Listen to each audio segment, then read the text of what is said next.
বিজেপির প্রার্থী হতে গেলে বায়োডাটা দেখা হয়। কত বছর তৃণমূল হয়ে করেছেন, বিজেপির কে প্রার্থী হবে সেটাও মমতা বন্দ্যোপাধ্যায় ঠিক করেন, বললেন ইন্দ্রনীল সেন। চন্দননগর জ্যোতির মোড়ে তৃণমূল প্রার্থী ইন্দ্রনীল সেন সভা করেন। সেখানে তিনি বলেন, কত বছর তৃণমূলের হয়ে কাজ করেছেন, বিজেপির প্রার্থী হতে গেলে সেটাই তার যোগ্যতা মান।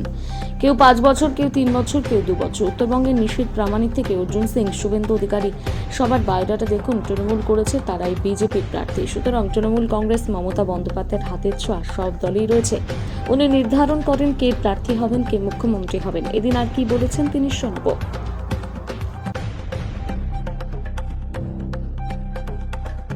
করিয়ে বিধায়ক হিসেবে দাঁড় করানো, আবার বিধায়ক মন্ত্রীদের রিজাইন করিয়ে তাদের সাংসদের জন্য লোকসভায় দাঁড় করার জন্য।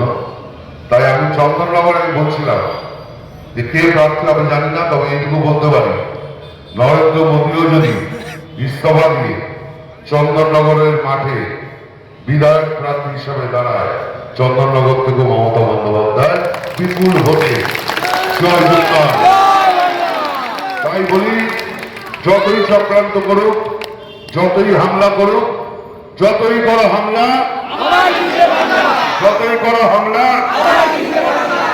আবার বলছে এখন যে প্রার্থী হয়েছে সেই প্রার্থী নাকি তৃণমূল কংগ্রেসের সঙ্গে সেটিং করে প্রার্থী হয়েছে। আর তৎকাল কিছু বিজেপি নেতা যারা এখানে প্রার্থী হতে চেয়েছিলেন, তাদের বিভিন্ন ছবি দেখবেন ফেসবুকে।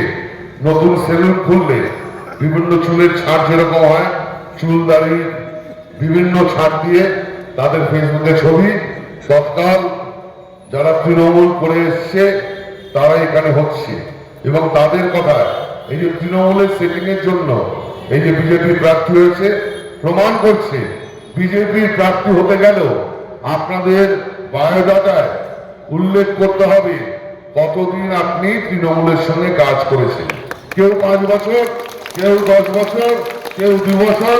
একদম উত্তরবঙ্গ থেকে ধরুন, নিশীথ প্রামাণিক ধরুন, গঙ্গার ওপারে যান, অর্জুন সিংকে দেখুন, মেদিনীপুরের থেকে যান, শুভেন্দু অধিকারীকে দেখুন, সবার বায়োডাটাতে রয়েছে যে তৃণমূল করেছি, তাই আমাকে বিজেপিতে দিন, আমাকে প্রার্থী করুন। সুতরাং তৃণমূল, কংগ্রেস, মমতা বন্দ্যোপাধ্যায় হাতের ছোঁয়া সব দলই রয়েছে। উনি নির্ধারণ করেন কে প্রার্থী হবেন, কে জয়যুক্ত হবেন এবং কে মুখ্যমন্ত্রী হবে। এদের থেকে আমার একটা কথাই মনে পড়ছে, আমি ছোটবেলা মামার বাড়ি যেতাম। ছোটবেলা মামার বাড়িতে কালী পুজোর দিন পাঠা বলি হতো, পাঠা ধরে আনা হতো বেশ কয়েকটা, কচু পাতা খাতো সকালে। যে মারাটাকে বলি দেওয়া হবে সেরকম একজনকে এখানে প্রার্থী করা হয়েছে। আর যাদের বলি দেওয়া হয় না, আপনারা দেখবেন তাদের কান কেটে রাস্তায় ছেড়ে দেওয়া হয়। তারা এখন সব বিভিন্ন জায়গায় বিক্ষোভ করছে। এখন বলির পাঠা আর কান কাটা পাঠার মধ্যে লড়াই চলছে বিরোধীদের মধ্যে, আর আমরা বাড়িতে বসে সেই মজা দেখছি, ফেসবুক দেখছি। মাথায় রাখবেন, মমতা বন্দ্যোপাধ্যায় আমাদের দিদি এবং নরেন্দ্র মোদী দুজনেই লাইনে বিশ্বাস করেন, দুজনেই লাইনে বিশ্বাস করেন। নরেন্দ্র মোদীর লাইনে মানুষ আতঙ্কিত। কেন? নরেন্দ্র মোদী যদি লাইন দিতে বলে, কিসের লাইন? আধার কার্ডের লাইন দিতে হবে। দিনে 25টার বেশি আধার কার্ড হবে না। ওই লাইন দেওয়ার পর বলবে মোবাইলের সঙ্গে লিঙ্ক করতে হবে ওই লাইনের আরেকটা এফেক্ট। তারপর গ্যাসের লাইনের লিঙ্ক করতে হবে ওই আধার কার্ডের সঙ্গে।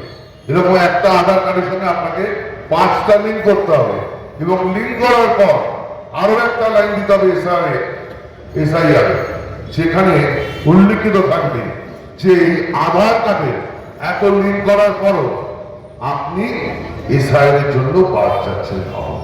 আর মমতা বন্দ্যোপাধ্যায় আমাদের দিদি যখনই বলেন যে কালকে থেকে মানুষ এসে যাবে লাইন দেয়, মানুষ খুশি হয়। মমতা বন্দ্যোপাধ্যায় লাইনের মধ্যে দিয়ে বাংলার মানুষ স্বাস্থ্যসাথী পায়, রূপশ্রী পায়, কন্যাশ্রী পায়, লক্ষ্মীর ভান্ডার পায়, যুবসাথী পায়, মানবিক পায়, পুরোহিত ভাতা পায়।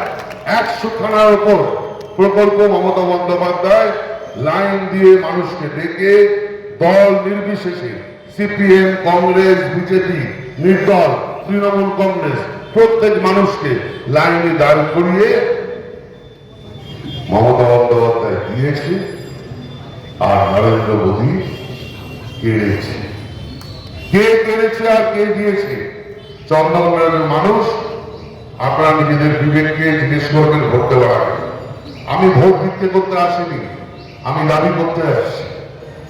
মানুষের মৃত্যুতে আমি কষ্ট পাই, কিন্তু মানুষের মনুষ্যত্বের যখন মৃত্যু হয় আমি আরো বেশি কষ্ট পাই। যে পরিকল্পনা করে, যে উন্নয়ন করে, যে পরিষেবা আজ মাটি মানুষের সরকার 2011 পর থেকে দিচ্ছে, তারপরেও যারা মমতা বন্দ্যোপাধ্যায়কে ভোট না দিয়ে এই বিরোধী দলগুলোকে ভোট দেয়, ধরে নিতে হবে তারা মানুষ নয়, তাদের মনুষ্যত্ব বলে কিছু নেই। তারা আপনার থেকে সব নেবে, দেওয়ার জন্য নেই, খালি দেবে, খালি নেবে।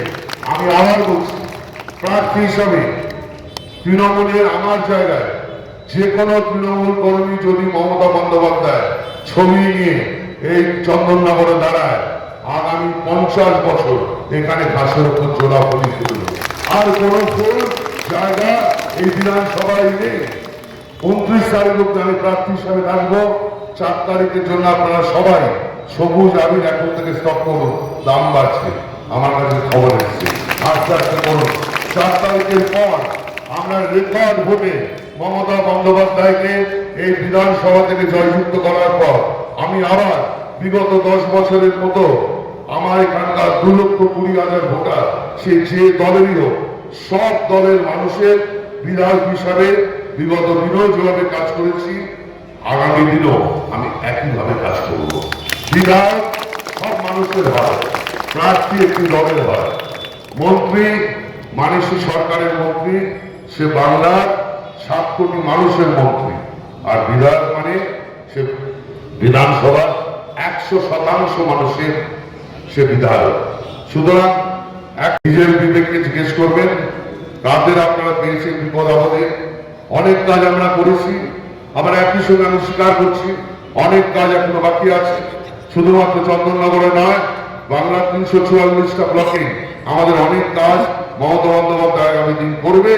কিন্তু একটা কথা, নিজেদের সঙ্গে নিজেদের একটু সময় কাটান, নিজেদের জিজ্ঞেস করুন যে 2011 আগে 34 বছর ধরে যে বামপ্রাণ সরকার এই রাজ্য চালিয়েছিল, সেই সময় আপনারা কি কাজ পেয়েছেন, এবং বিগত 15 বছরে মমতা বন্দ্যোপাধ্যায় কেন্দ্রীয় সরকারের এত বঞ্চনার পরেও, এত হাজার হাজার কোটি টাকা আটকে রাখার পরেও মমতা বন্দ্যোপাধ্যায় আপনাদের কি কাজ দিয়েছে। তুল্য মূল্য বিচার করলে দেখবেন 34 বছরে যা পেয়েছেন তার থেকে হাজার গুণ বেশি মমতা বন্দ্যোপাধ্যায় মাটি মানুষের সরকার আপনাদের গত 15 বছর দিয়েছে। এবং দায়িত্ব নিয়ে বলতে পারি, আমাদের 294টা বিধানসভার মধ্যে প্রথম 2টো বা 3টে বিধানসভায় যেখানে সর্বাধিক টাকা পয়সা খরচা করে আমরা কাজ করেছি, তার মধ্যে চন্দননগর পড়ে। তাই জন্য আমরা চন্দনকে নিয়ে আমরা গর্ববোধ করি। তাই জন্য আমরা বলতে পারি এগিয়ে চন্দননগর, এবং এগিয়ে চন্দননগরের মানুষ। এই চন্দননগর আরো এগোবে। যাকে খুশি ভোট দিন, যাকে মনে করবেন ভোট দিলে পরিষেবা পাবেন, যাকে মনে করবেন ভোট দিলে উন্নয়ন পাবেন, তাকেই ভোট দিন।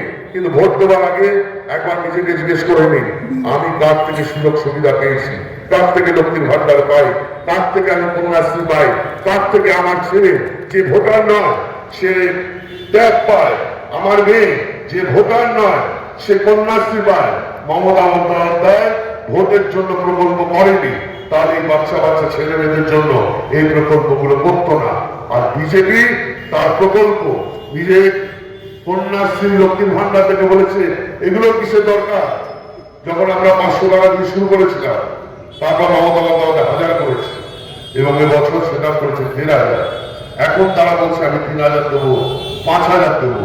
যারা বিশ্বাসই করে না, যদি দিতেই হয় তাহলে ভারতবর্ষে 29টা রাজ্যের মধ্যে অধিকাংশ রাজ্যে নাকি তারা ডবল ইঞ্জিন সরকার চালাচ্ছে, সেখানে দেয়নি কেন? একমাত্র বিহারে দিয়েছে। কি দিয়েছে? এককালীন 10,000 টাকা। তার মানে কত দাঁড়াচ্ছে? মাসে 825 টাকা। সেটা দেওয়ার পরে আপনারা খোঁজ রাখবেন ইউটিউবে দেখবেন সবাই আপনারা এখন রিল দেখেন, তারা এখন বলছে ওই টাকা ফেরত দাও।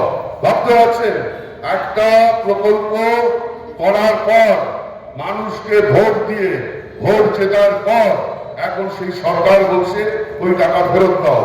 এবং কিভাবে আজকে ওখানে একজনকে সামনে দাঁড় করিয়ে ধর্মের মধ্যে লড়াই করিয়ে তাকে মুখ্যমন্ত্রী করার পর তাকে জোর করিয়ে ইস্তফা দিয়ে তাকে আবার মুখ্যমন্ত্রিত্ব থেকে সরিয়ে আবার বিজেপির একজন বিধায়ক সেই রাজ্যে মুখ্যমন্ত্রী হিসাবে তারা বসেছিল। এদের কথার কোনো দাম নেই। এই যে বলে না, আপনারা জানেন সব সবার অ্যাকাউন্টে নাকি 15 লক্ষ টাকা করে ঢুকবে। আবার বলছি ওই 15 লক্ষ টাকার টোপ দেখিয়ে 5,000-এর লক্ষ্মীর ভান্ডারের টোপ দেখিয়ে বাংলার মানুষ, বিশেষ করে চন্দননগর মানুষকে ক্ষমতা দিতে পারবেন না। চন্দননগরের মানুষ জানে 100 টাকার ছবি আর 200 টাকার শাড়ি 20 লক্ষ সুটের থেকে অনেক বেশি ভারী, অনেক বেশি ভারী। এই মমতা বন্দ্যোপাধ্যায় যেটা বলেন সেটা ভাবেন, ভেবে বলেন এবং বলার পর করেন। করোনার সময় দেখেছেন 2021 সালে কোথাও থেকে কোন রাজনৈতিক নেতাকে আপনারা রাস্তায় পাননি। আপনারা তৃণমূল কংগ্রেসকে পেয়েছেন। আমরা আমাদের সাধ্যমতো এবং বহু মানুষ যারা হয়তো তৃণমূল কংগ্রেসের পতাকা ঝান্ডা নিয়ে মিটিং মিছিলে আসে না, কিন্তু মমতা বন্দ্যোপাধ্যায়কে ভালোবাসে। আমার মতো আমি যেমন তৃণমূল কংগ্রেস করতে আসিনি, আমি দলে এসেছি মমতা বন্দ্যোপাধ্যায়ের প্রতি আকর্ষিত হয়ে। মমতা বন্দ্যোপাধ্যায় হলো একটা ম্যাজিকের নাম। মমতা বন্দ্যোপাধ্যায় হলো আমার বাড়ির মায়ের আরেকটা নাম। মমতা বন্দ্যোপাধ্যায় হলো আমার বাড়ির বড় দিদির মতো আরেকজন মানুষ। তাকে দেখে আমি রাজনীতিতে এসেছি। তাকে দেখে এখানে অনেক মানুষ আছে যারা এই তৃণমূল কংগ্রেসের সমর্থক হয়েছে, তৃণমূল কংগ্রেসের জন্য পুজো দেন এবং তৃণমূল কংগ্রেসের জন্য দোয়া করেন, যাতে এই মমতা বন্দ্যোপাধ্যায় সব সময় আমাদের মাথাতে থাকে। তাই আপনাদের বলছি যে আমাদের প্রতিপক্ষ বিজেপি নয়, আমাদের প্রতিপক্ষ বিজেপি নয়। বিজেপি নিজেদের মধ্যে কার বলি হবে, কার কান কাটা করে রাস্তায় তাহলে ঘুরবে তারা বুঝেনি। আমাদের প্রতিপক্ষ হলো বামফ্রন্ট। বামফ্রন্টের যে প্রার্থী আমি শুনেছি অত্যন্ত ভদ্র মানুষ, ভালো মানুষ। ওনাকে আমি একটাই খালি অনুরোধ করব বা রাজনৈতিক উপদেশ দেব। আগে ভেবেছিলেন যে বাম আর রাম হয়ে মমতা বন্দ্যোপাধ্যায়কে আপনারা সরাতে পারবেন। আপনাদের অবস্থা হয়ে গেছে সকালে ধানি লঙ্কার মতো। বাড়ির বড় কর্তা বাজার করতে গেলে একটা ফুলকপি কেনে, একটা বাঁধাকপি কেনে, কিছু গাজর কেনে, কিছু টমেটো কেনে, একটা থলিতে কিছু আলু কেনে, কিছু পেঁয়াজ কেনে। কেনার পর সবজি বলাকে বলে কিন্তু কিছু লঙ্কা দেবি না, 4-5টা ছোট লঙ্কা ব্যাগে ছিটিয়ে দেয়। বাড়িতে এসে বৌমার কাছে যখন দেয় থলিটা উল্টো করে, প্রথমেই একদম ওই ধানি লঙ্কাগুলো পড়ে, তার উপর কুমড়ো, ফুলকপি, বাঁধাকপি পড়ে, আর ওই লঙ্কা খুঁজে পাওয়া যায় না। সুতরাং এই জোর করে মমতা বন্দ্যোপাধ্যায়কে আপনারা সরাতে পারবেন না। তৃণমূল বাদী যে কটা দল পশ্চিমবাংলায় রয়েছে